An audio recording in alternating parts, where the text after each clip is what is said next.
welcome back to the Sewcial Hour Podcast, a podcast for sewists by sewists. I'm your host, Bethany. And I'm Audra. And today we are talking about all things sewing retreats, which Bethany loves retreats. She's been on a ton. She's just hosted her own, which we'll get to hear all about. And I'm going on my very first one. So we are on polar opposite ends of the spectrum on retreats, and we are very excited to talk about this topic with you.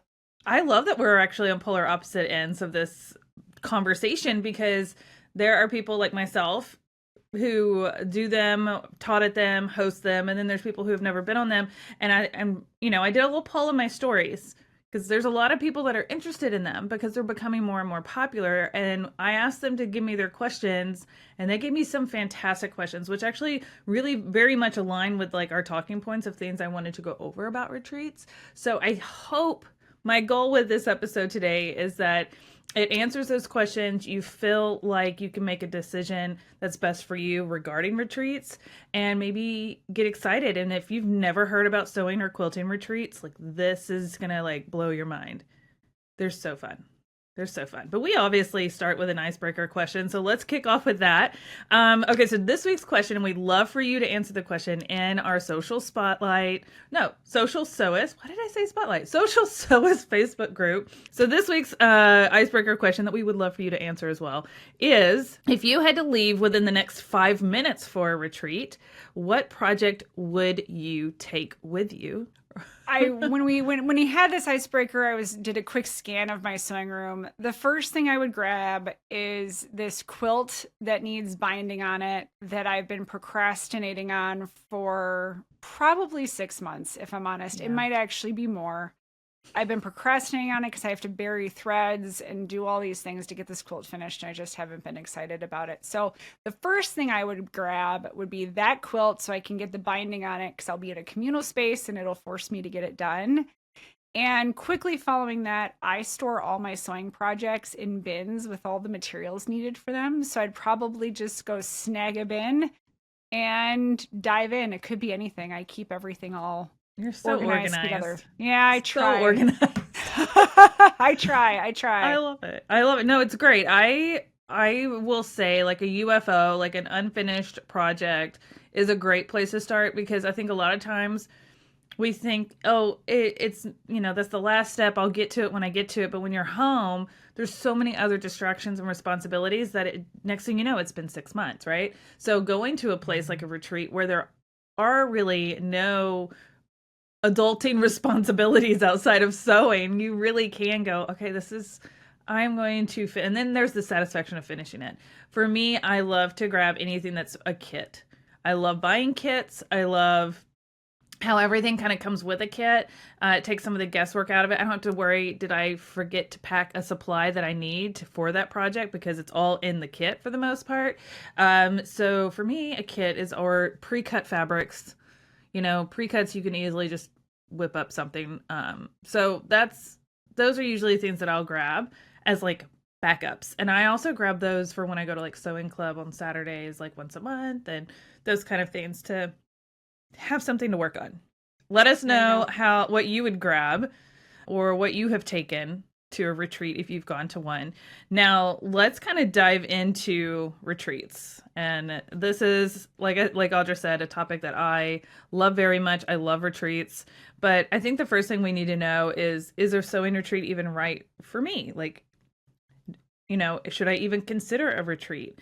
I know you're about to go on your very first one. I'm going to kind of go through some of these bullet points and then we'll kind of talk through and go, how did you come to the decision to pick the retreat that you did? I think first of all, you need to consider your comfort level with being with a group activities, and travel. If you are not comfortable traveling, unless that retreat is in your backyard, I probably wouldn't, or in your town, I don't know that would be something that would be the right fit for you. Are you looking for a connection? Are you looking to learn? Are you looking for inspiration? Any of those kind of things is what you're going to get out of a retreat. If that's something that you would like in your life, then a retreat might be right for you. Do you enjoy sewing time in a social setting, or do you prefer to sew alone? Maybe you've never had a social setting sewing experience, so maybe taking a class a little afternoon class or attending a sewing club one day just to get a feel for it before you dive into like a weekend retreat might be a good idea. Audra, with knowing those things, how did you come to the decision that you were ready to go on your first retreat? Well, and this started with my mom and I. My mom is in Florida. I am in Wisconsin, but she's my sewing bestie right alongside Bethany. And my Thanks. mom and I don't get my mom and I don't get enough time to sew together. And so the holidays a couple years ago, we decided instead of stuff, our gift to each other was going to be going on a retreat together. So we've actually been hunting for the right retreat for quite a while because there were a couple of things we had to take into account. She's in Florida, I'm in Wisconsin. So where do we go? And we really didn't want to fly somewhere and need to take our machine with us. So that factored in. And it's both of our first times going to a retreat. So we wanted to find a retreat that kind of felt like it fit our vibe or had the right classes that would interest us. Got to a point where we kept finding things, but we're kind of striking out. And so I actually posted on my Instagram stories and I was like, my mom and I want to go on a retreat. Please give us your best advice or suggestions. And my friend Teresa Coates, who is an incredible educator, actually messaged me back. She's like, we're hosting one this summer. And I'm like, perfect. It was centrally located in Missouri. And I know Teresa, and it's at a beautiful retreat center. So those were kind of some of our deciding factors. So some of my kind of points that I want to call out is, if you want to go on a retreat, are you interested in making friends who share a passion for sewing? Are you wanting to find connection with like-minded people who also enjoy the same hobbies and crafts that you do? Learning new techniques or expanding your skill set, pushing yourself outside your comfort zone, and trying something new. That's always a good thing to do.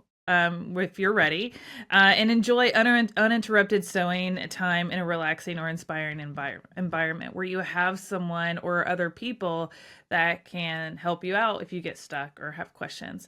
I kind of want to talk about this for a minute because I've taught at retreats that are heavily focused on skill building. And so everything, like all the projects are planned. There's really not a lot of free sewing time. By the time you get done for the day, you're kind of ready for a break. They're intense. You're doing something pretty advanced. It's a larger group, and that's great for some people. And I've taught at those, and trust me, I enjoy those. But it's not for everybody. Sometimes the polar opposite of that is a retreat where there are no planned projects. It's totally free sew time. You're just with like-minded people and in a safe space to create and, fellowship and make new friends. And then there's like kind of like that in between. And I would say that my retreat was definitely in that in between. That was really great for a lot of the ladies that did that. Some just brought something that they were comfortable with. So have that balance of like, I'm comfortable doing this type of sewing, and what we're learning is challenging me, but I'm learning. So to have kind of that brain break with that comfortability of sewing. So I think truthfully, like there's no right or wrong. You have to decide for yourself. Like my mom goes with her friends. They all bring their own projects and they go for a week and stay at Becky's barn and have a retreat every fall. And they do that and they all work on their own projects and they're there to hang out and have dedicated sewing time together. But then, there's the other end of it where you've got all these teachers that come in and teach these different projects, and it's very much skill building and there's not really any free sew time. So you've got to decide what's right for you. And like, no one can tell you that but yourself. And sometimes we'll go to a retreat and go, it's a learning opportunity. You're like, that was a jam-packed weekend, so I learned a lot. I had a lot of fun, but I'm tired, worn out. And then there's more of a relaxing feel to it. So again, it's up to you. Now I think the next question or the next topic is how to find a retreat that's right for you. So now that like the retreats can kind of fit, like I say, on a spectrum from one end to the other and somewhere in between, how to find the right retreat. So do like Audra did. You could post on social media or on a Facebook group and asking if there's a local retreat that someone would recommend if you're looking to stay in a certain area. But start, like I said, start asking in those sewing groups. You can ask in the social sewist group because we have sewists there that may have participated in retreats and can recommend some things. You can check your local quilt shops and fabric shops to see if they are familiar with any going on, or if they're going to be hosting any sort of retreats. And then obviously, like, reach out to your favorite makers and say, hey, are you doing any retreats? Sign up for their newsletters if they typically do retreats. That's how you'll probably know about them first. And then I would say once you start searching for retreats, maybe take a moment to do some research. Like, are there reviews or testimonials? Not just on the retreat, but maybe even the retreat center where it was hosted. So like, I hosted mine at the beautiful Osage Hills Retreat Center just outside of Tulsa, Oklahoma. And Melissa is the owner. She's a friend of mine. And it was a wonderful experience. Every space is different, so you might want to do some research there.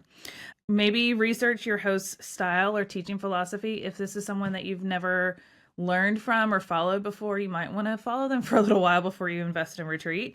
And then make sure that it focuses on your interests or is at your skill level. One of the questions I got about my retreat is it beginner friendly? Yeah, I mean, we were making a jelly roll rug as our big project, our main project. I had someone that has never sewn before, and it was her first time sitting in front of a sewing machine. And then I had people that have been sewing for ages. And I would say that my retreats are always geared towards wherever you are at. And I will meet you at wherever you're at in your sewing experience. There are retreats that I've been on that I would say you definitely need to have some experience in the topic of what they were teaching before you dove into some of those more advanced projects. And so that's where you kind of need to go, is this something I'm ready for? If you're not sure, reach out to the person hosting it and say, I'm a beginner at this. Is this the right retreat for me, or should I maybe practice some more and build up my skills and consider it in the future? Because they want you to feel comfortable and be successful just as much as you want to feel comfortable and be successful. So definitely do your research. If you ever have questions, reach out to whoever's hosting the retreat. They should be more than willing to answer those questions so that you feel comfortable investing and attending their retreat. Now, there are different types of retreats. There's themed retreats, there's free sew retreats, as I mentioned before, and there's skills-based workshop retreats, and there's something all in between as well. You kind of have to go, like, what's my personality type? Maybe what do I want to do that's outside my comfort zone a little bit? Do I feel like I need to bring a friend to some of these? It's totally up to you. And if you're going for something more relaxing, maybe you look at more of those free sew retreats. Maybe one guided project is an option if you're interested in that. One of the topics that we need to talk about is what's included in a retreat. And I will say that this will vary from retreat to retreat, but based on my experience, usually everything is included except for your travel there and home. So if you're flying, if you're driving, if you have to Uber from the airport, all of that is on your own dime. The retreat usually includes where you're staying, the meals, typically at least a few of the meals every day, and then any projects, pre-planned projects and kits are usually included if those are a part of the retreat. Sometimes if the space that they're using for the retreat is separate from where you need to stay and you have to book a separate hotel, that might be a separate cost. Sometimes they're not all combined. So again, you have to kind of go what fits in your budget, what is right for you. I kind of like everything to kind of be housed in one place where we sew, we eat, and we sleep all kind of in the same space, like in a bigger space to do so that it is truly like everybody's there for the whole weekend. Now, the retreat that you're doing, Audra, it's all in one place, correct? It is. I'm going to ask a question because this is why I'm glad I'm going with my mom, because at least I think I know I'll be bunking with my mom. But for those people who want to do a retreat, are planning on going alone, and the idea of sharing a room with a stranger is a little intimidating, like tell me, give what how should they feel? Should they be scared? Should they be excited? I mean, I'm sure there are horror stories, but there are probably really great ones too. Yeah.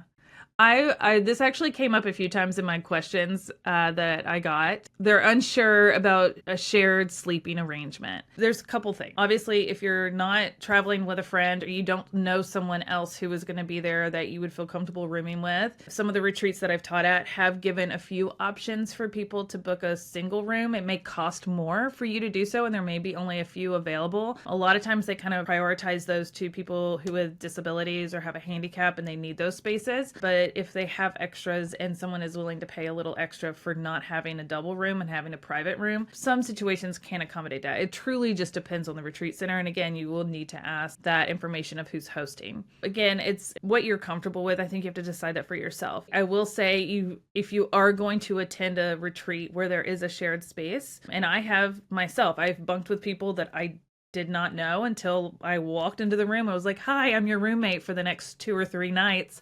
It's kind of fun. I mean, it is. You get to know someone a little bit better. So just make sure that you are communicating with the people that you're sharing a space with and being conscious of that. And I think that's like, if you can do that, then everything else is fine. What should people expect going into a retreat? We've talked about how every retreat is different, whether it's themed or open sewing or projects. But in general, from a retreat atmosphere, what can you say that people should expect from your experience? I think you need to not be so stuck on expectations that you've created in your own mind of what you think it's going to be or an experience you've had at other retreats, because they're all very different. You can go to the same retreat twice and have a different experience each time.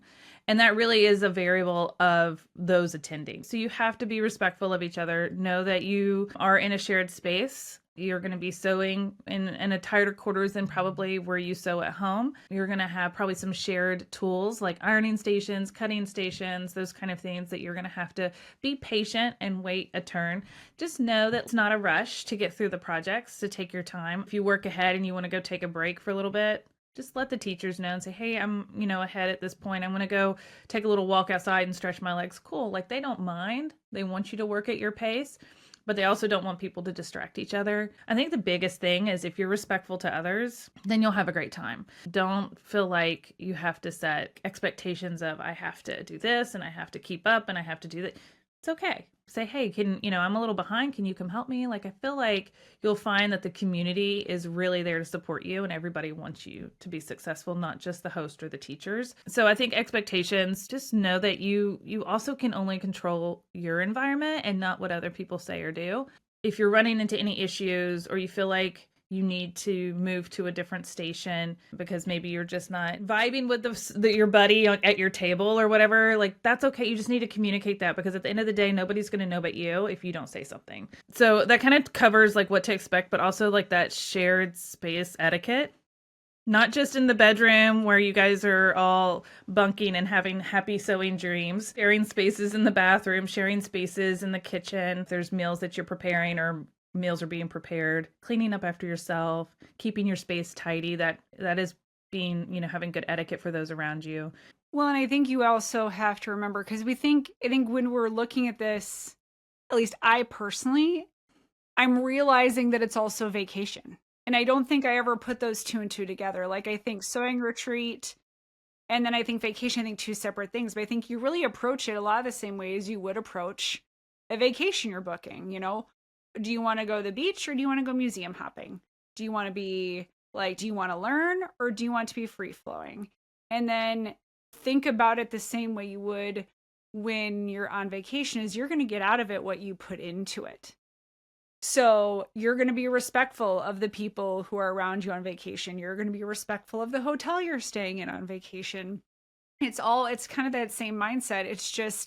It's in the back to like maybe college dorm or summer camp setting where you're more communal, but it's still that same approach of remembering you're on vacation. So you have to advocate for yourself if something isn't working for you, but you also have to be respectful of the people around you and that balance. Now, one thing that I like to do, and maybe this is one of my weird love languages, is I like to over communicate what to expect from a planning perspective so that people feel comfortable coming to my retreat. So once you sign up for my retreat, you'll get a schedule. We didn't jump into the first night they got there, because they've been traveling that day. Like, this is a chance for you to like set up your space, get to know one another, maybe work on one of those like, personal projects you brought, just to kind of hang out and have some fun. And then the next day, after we're all well rested, that's hard to say, all well rested, then we can start diving into this project. So we really only did the projects for 2 days. The night before, we just kind of like got in the groove, and some people were like, hey, I'm just gonna go sit in like the TV room and watch I think Joy was like, I'm gonna go watch the basketball game I'm missing, and I'm like, cool. So she went in there and she was like crocheting and hanging out, and we had a little pajama night, so everybody got into comfy clothes and hung out, and it was just really nice to just ease into the weekend, to have it feel more relaxing and vacation. There are, like I said, there are retreats at the other end of that spectrum. I love how you were saying, like, do you want to sit at the beach or do you want to go museum hopping? I kind of thought, do you want to sit at the beach or go to a theme park? Like, you want to park hop for 4 days at Disney, or do you want to like just sit at a resort and chill? And I think there's a happy place in between. And again, you just have to decide what's right for you. Now, before we dive into our social spotlight, and you'll love to see it to wrap up, I did, like I said, have a few questions that came up that I don't think we've touched on yet that I want to make sure that we address. One of the questions I got quite a bit was how to navigate traveling with your sewing machine. Now, you had mentioned you seeked out a retreat that you could drive to so you wouldn't have to put a machine on a plane. I think that's always people's first initial response to a retreat is I want to make sure I can bring all my stuff and safely get it there. I recently took one of my machines on a plane for the first time. I did it because I don't know, I just got this like inkling that I should take it. It was only for like a 2-night trip to H&H in Chicago, but I'd also never traveled with one, and I was like, well, let's just give it a go and see what happens. So I put it into a carry-on hard shell suitcase. I would not use a soft shell suitcase. I would only use a hard shell suitcase to keep it nice and safe. And I would definitely make sure you use some fabric or jelly rolls or something, or fat quarter bundles, whatever, to kind of cushion around it. And then take out anything sharp. Took the needle out of it. I definitely lowered my needle bar and my presser foot because you don't want those things bouncing around.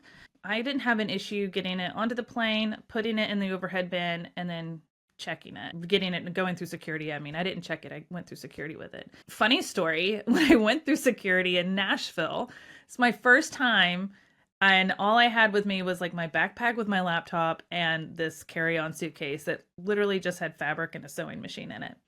And so, of course, it goes through and it gets flagged and pulls off to the side. And I wasn't really surprised that it did. I mean, it's a whole sewing machine in a suitcase. Like, it's not something they probably see every day. When the lady picked it up, I said, please be careful. There is a sewing machine inside, so when you open it, just don't like tilt it on the side, like just kind of lay it flat. She's like, oh, that's totally fine. Thanks for the heads up. She goes, but then she kind of looked at me and looked at the screen like I can kind of tell that it's a sewing machine. That was the first time I had seen the x-ray of my machine. I was like, yeah, that was kind of dumb. So she opened it and she's like, I said, is there something wrong with the machine? I took all the sharps out, and she said, no, it actually has nothing to do with the machine. We just don't know what's right here. And I was like, oh. And so she like opens the machine, and I had shoved a jelly roll kind of in between like the arm of the machine to keep it padded and safe. And she pulls it out and she looks at it and she's like, we just didn't know what this was. And I was like, that's a jelly roll. And she's kind of looking at me going, no, that's not something you eat. That is she goes, it's fabric, right? And I go, oh, yes, sorry. That's what they call it. When they take strips of fabric and roll them up and tie them like that, they call them jelly rolls of fabric. But that's all it is. And she's like, yeah, we just couldn't tell with this wad of rolled up things. And I'm sitting here going, did they think that was like rolled up dollar bills? Like, if only. If only. Kind of. If you look at our fabric stashes, kind of. I mean, it's kind of high value. I probably spent $50 on that jelly roll. So I didn't even think about it. And so that cracked me up. She had a good laugh about it, and she allowed me to kind of reclose it to make sure it stayed nice and safe, which I appreciated. Had no issue getting on the plane. Some people were concerned about like the weight of lifting it into the overhead bin. You can ask a flight attendant for help if that is a concern of yours. So don't be afraid to ask them and say, hey, this bag's a little heavy. Or, usually there's a gentleman not too far around from you as you're trying to get into a plane and say, hey, can you help me lift this up? It's a little heavy, and just, ask them to be careful with it. Or another strong woman. Or another, yeah, like I'll lift it up there for you. Build some muscles. But no, I mean, I really didn't have an issue. Now, when I came back through O'Hare, by the way, which their TSA is always crazy. I am coming through, and this time I'm waiting for the bag, and I can see the screen as the lady is sitting there, as the younger lady sitting there, looking at the screen. And I have to tell you, I died laughing because I'm standing there, I see my machine X-ray pop up on the screen, and she's looking at it, and then she looks over at me and she's like, really? Really? And I was like, guilty? Like, sorry. And we got the best laugh. And I said, is this your first time seeing a sewing machine come through your line? And she said, honestly, no. It's just been a while. And that was not what I was expecting today. And she's like, was such a good sport about it. She didn't flag it. It went straight through. She didn't even like flag the jelly roll that I had used again for safety. So again, like, I think you just have to know, like, you might get pulled, give yourself a little extra time. Now, what you're capable of doing, what if your machine will even fit in that. If not, you're probably going to need to find a retreat that you can drive to. Plan ahead for it. Give it a try in a suitcase, like pack it up and make sure it's all good to go before you book that retreat. That would be my advice. So that was one of my top questions. Someone else said, is it okay to go as a beginner? Absolutely. You just need to communicate to the host and say, is this a beginner-friendly retreat? I'm new to quilting. I'm new to bag making. I'm new to whatever it is. Let's see here. One of the other questions that I got is matching up skill to projects. I'd love to go to one, but not to make something easy. So again, that's someone saying, if I'm going to invest in a retreat, it's got to be more than just something I've made before. I've actually this is me investing in learning and growing. So again, then that's where you need to say, I may want to do one of more of those theme park style retreats where it's very jam-packed with knowledge and skill building. Whereas other retreats can be bring your own projects and work on your own things. But again, I think overall, we kind of answered all of these questions. Like I said, I got quite a few questions about traveling with a machine. And I hope that us kind of talking through it makes you feel comfortable.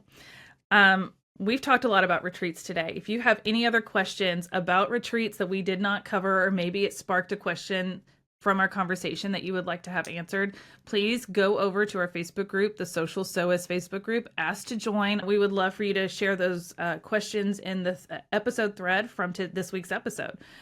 Or you're welcome to DM myself or Audra if you have any questions, or DM the Sewcial Hour Podcast Instagram as well, because we want to make sure that we are covering all the bases and making you feel empowered to do something new or find a retreat. So maybe you've had a bad experience in the past, and I hope that's not the case, but don't just write off retreats altogether just because of that. Figure out what didn't work for you and find something that kind of solves those problems that you had before, and give it a try again because they're fun. I make new friends every time. We had like this like powwow session before at the end of my retreat as we were all packing up to leave that last morning. And we just kind of stood there after we took some group photos with their projects. And they were just like, I had the best time. I've never been on a retreat. This was kind of a big, scary thing for me to go do by myself. But I feel like I have 10 new sewing besties. And now, we had a group chat on Instagram for the retreat, and we still chat in it. And it's been weeks since the retreat. It's so fun. You will make friends, you will learn new things, you will leave with your cup full. And if you don't, then you need to find a different retreat and come hang out with me. Selfish plug. Hey, that's a perfect segue for the social spotlight. So we'll just roll right into your social spotlight. Okay. Well, my social spotlight is a selfish plug. So as you guys know, I just had my May retreat. It's the Sew With Me retreat because I want to sew with you. I want to spend time with you. I want to get to know you. I want to help you learn something new or overcome a fear and build your confidence, truly, in whatever it is. So the retreat that I did in May, I am actually doing the exact same retreat in October. I booked 2 dates this year at Osage Hills Retreat. We are doing the exact same projects. The only thing that's different is the jelly rolls that we did at the May retreat were a different fabric line from Poppy Cotton than the ones that we're doing at the October retreat that are a different fabric line from Poppy Cotton. It's all from Poppy Cotton, but they sent me 10 of each, and so our rugs will look a little different colorways in October. Other than that, everything else is the same, and I'd love for you to join me. Like, it is a small group. It is 9 people plus me teaching. I've done retreats where there's like 50 people, and that's fun too. But I wanted to kind of start with a smaller retreat and have a little more intimate one-on-one time with each of you. So if that sounds interesting to you and you would like to join me in October, the registration for it actually opens Friday, June 6th. So this week, when this episode is airing on Tuesday, this Friday, my retreat registration will be opening for the October retreat. The October retreat is October 11th through the 14th. So it's a Saturday to a Tuesday. Retreat registration will open on Friday, June 6th. The one thing I think we're going to open the retreat registration at 10 a.m. on Friday. If you want to get more information, you can go over to craftwithbethany.com and you'll see it there. I highly recommend, if you're not already signed up for my newsletter, to sign up for it, because you'll get an email letting you know exactly when it's going to go live with links to go to it. And if it sold out last time, so if it sells out, you can get on a wait list for the next ones. This will not be my last retreat. I love them so much. So much. And Andrea, I hope you come to my retreat. It's all working on it. So, quick summary is Friday, June 6th, 10 a.m. The retreat sign up Central Time.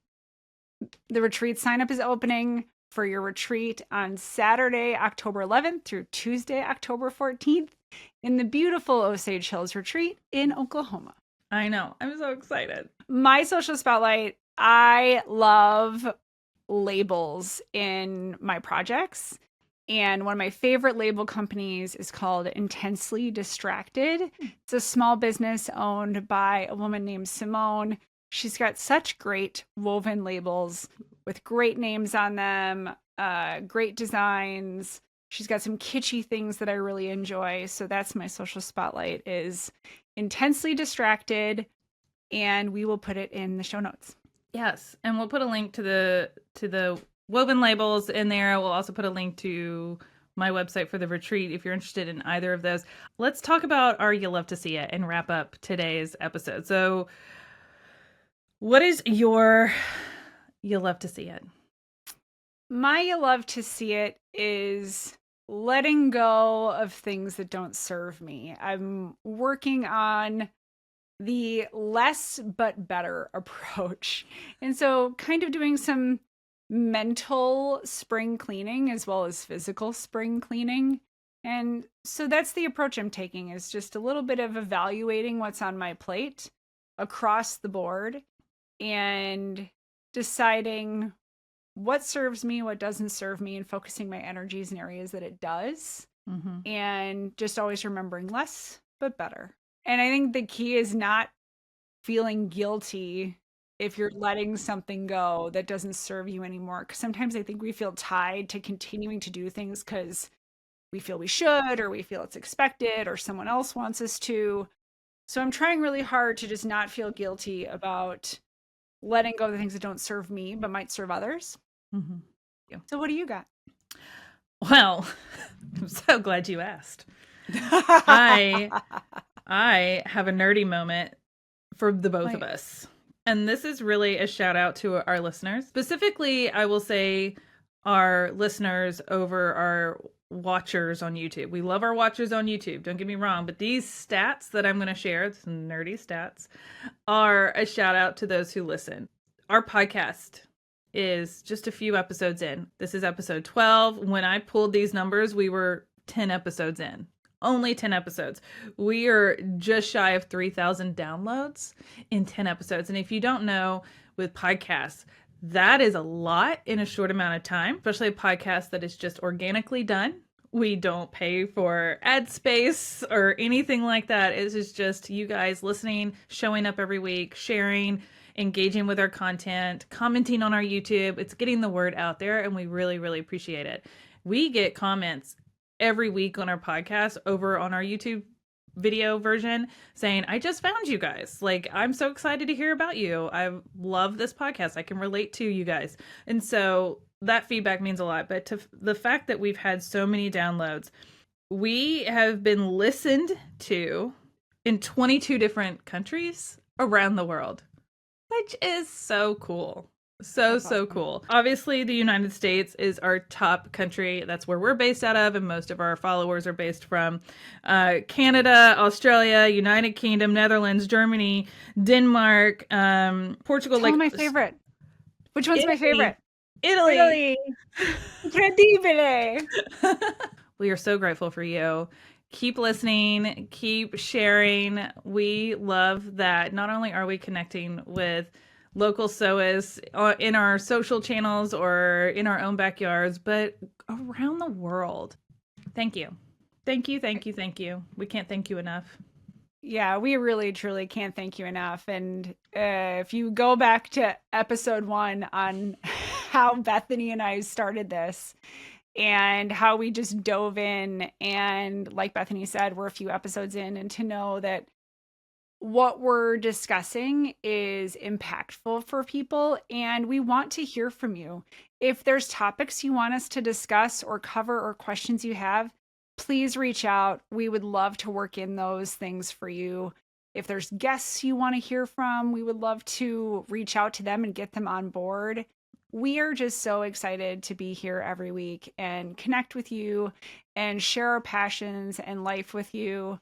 And we look forward to seeing what the next 12, next 30, next 50 podcasts look like, and hope we can continue to extend that reach. And hopefully we do meet you in person somewhere. Maybe at a retreat. We love putting in the work, and we love seeing the work resonate.